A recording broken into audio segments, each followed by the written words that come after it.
Let's take a closer look at the connections between Diddy and Michael Jackson. We believe the questions surrounding Michael Jackson's death remain unresolved. Moreover, the circumstances of his death are rather suspicious, despite attempts to persuade everyone with official reports.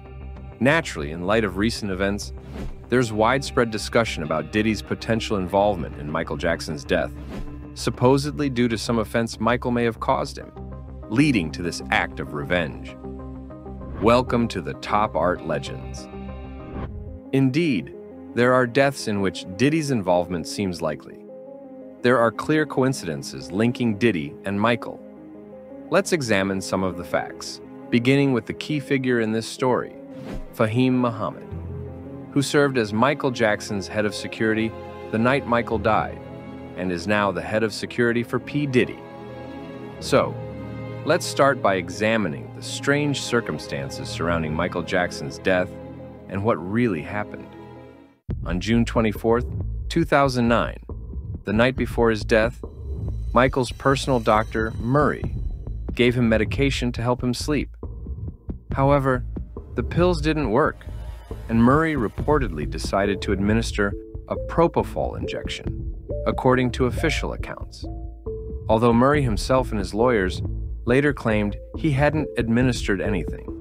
Michael Jackson never mentioned a single doctor to me who was treating him with opioids, propofol, or any of those substances.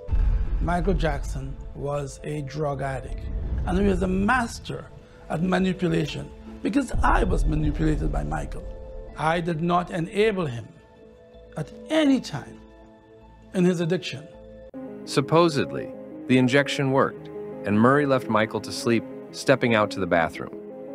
Upon returning a few minutes later, he found Michael unconscious with a weak pulse.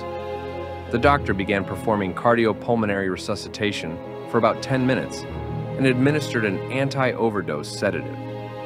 Oddly, however, the 911 call wasn't made until 12:21 p.m., an hour and a half after Murray first saw Michael in that condition.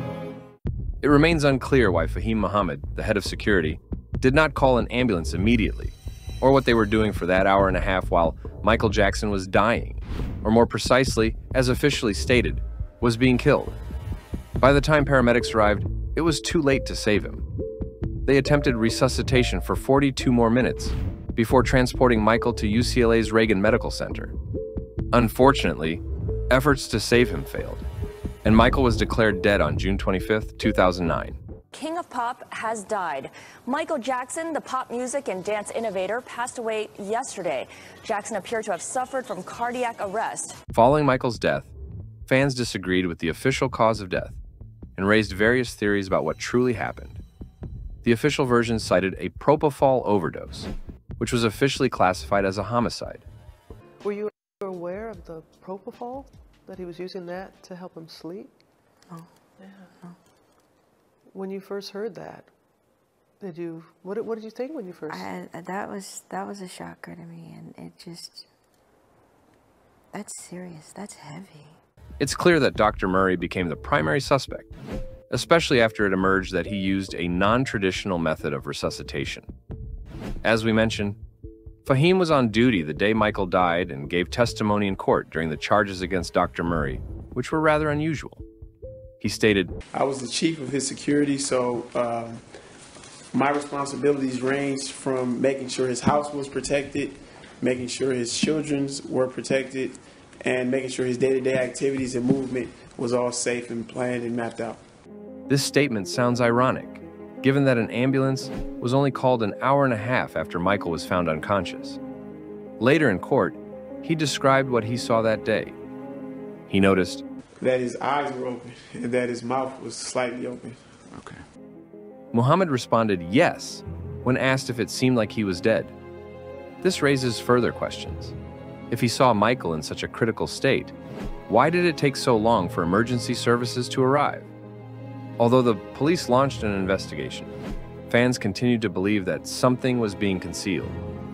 The police improperly sealed Michael's house to prevent manipulation of evidence, although the police later denied this. Ultimately, Murray received a 4-year sentence for involuntary manslaughter but served only 2 years. Naturally, fans weren't satisfied, suspecting that Murray was merely a scapegoat to shoulder the blame. I would never do that. I cared about Michael too much. I loved Michael. I haven't lost that love for Michael, despite the pain and suffering that I've encountered. But let's delve into the background. Where did Dr. Murray come from?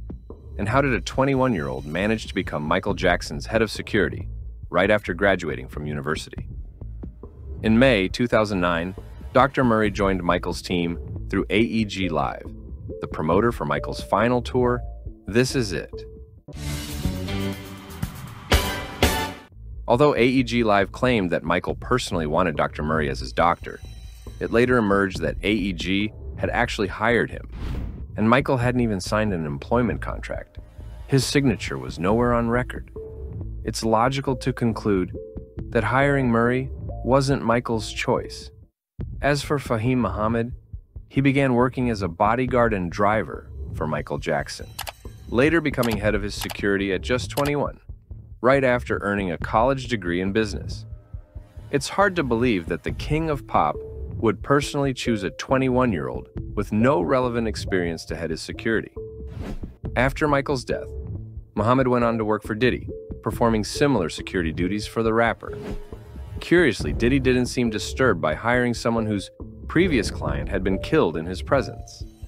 And Diddy was not upset by this, but in fact, after such an event, Faheem would not have been able to get a job with any celebrity of this level. Faheem's name now frequently comes up in connection to Diddy.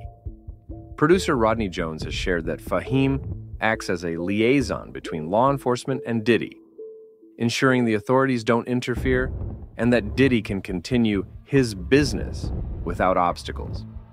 Mr. Combs made it clear that his head of security, Faheem Muhammad, had the power to make people and problems disappear, Jones testified in court documents. Could this influence have extended to Michael Jackson?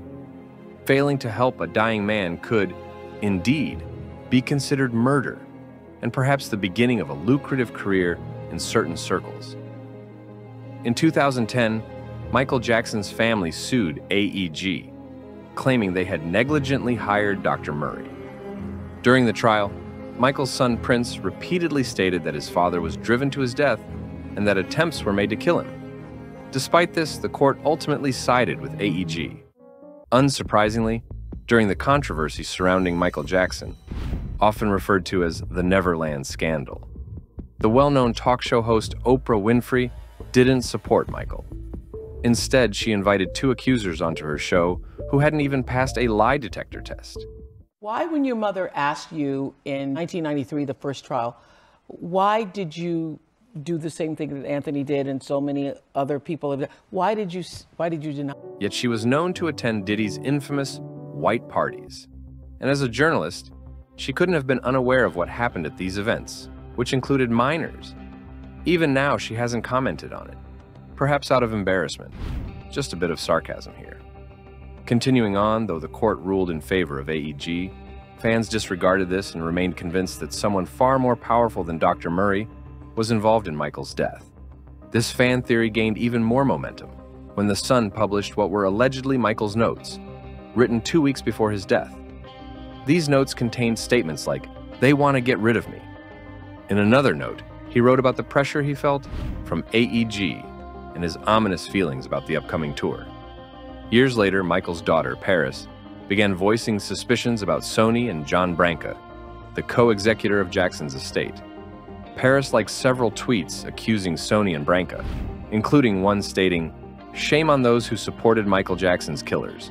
There is much here to ponder and decode: Faheem's possible ties with intelligence agencies, Michael Jackson's battle with Sony Music, and Diddy's connections with Sony, among others. It's worth noting that Michael hated Sony, often publicly challenging them.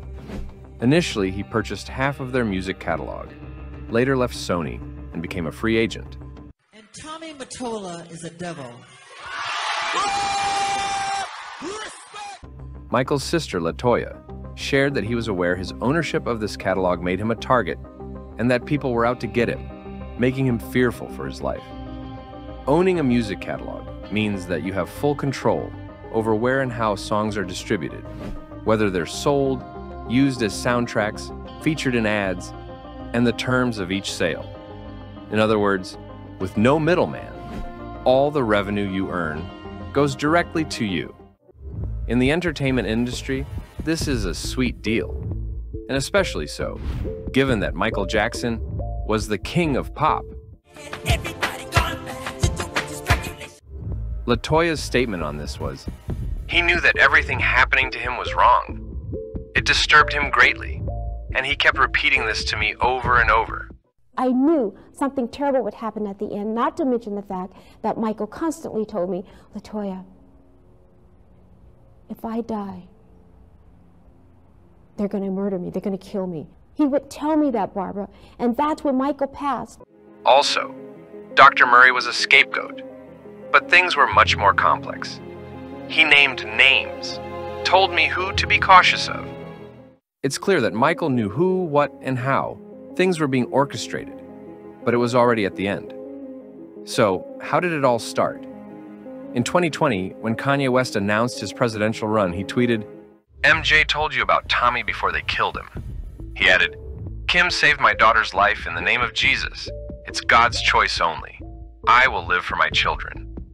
Chris, I'm in Cody if you're not planning another one of your children's Playboy shoots." But it all began back in 2002, when Jackson shocked fans by publicly criticizing Tommy Mottola and Sony, the label with which he had a contract. At a press conference with Reverend Al Sharpton, Jackson accused Sony of mistreating black artists and specifically pointed to Mottola as a key perpetrator of racism in the industry. It's been, the record companies really do conspire against their artists. They steal, they cheat, they do whatever they can, especially the black artists. Tommy Mottola is the president of the record division. He is a mean, he's a racist, and he's very devilish.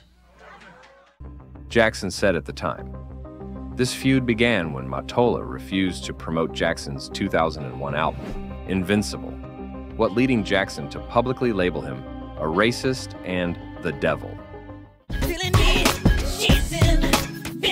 In summary, it's clear there are individuals within powerful organizations, such as Faheem Muhammad, with connections to high-ranking circles.